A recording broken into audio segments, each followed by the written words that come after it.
I'd like to speak on the independence and expansion of civic space for civil society.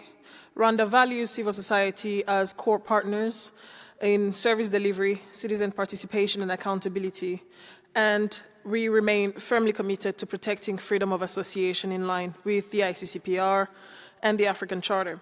At the same time, Rwanda has learned from experience that unregulated civic spaces create something that we have experienced called briefcase NGOs that emerge only when funding is available, lack governance, and deliver very little impact to citizens.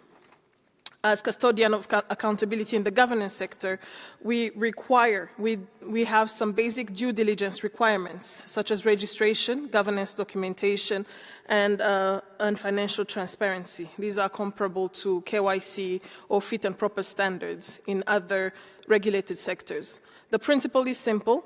If an organization seeks to raise public funds or donor funds and seeks to operate at scale, it must be clear on who it is, what it intends to do, and how it will be accountable. So in addition, the 2024 NGO law has brought a clear legal framework and brought predictability as to the legal requirements for registration.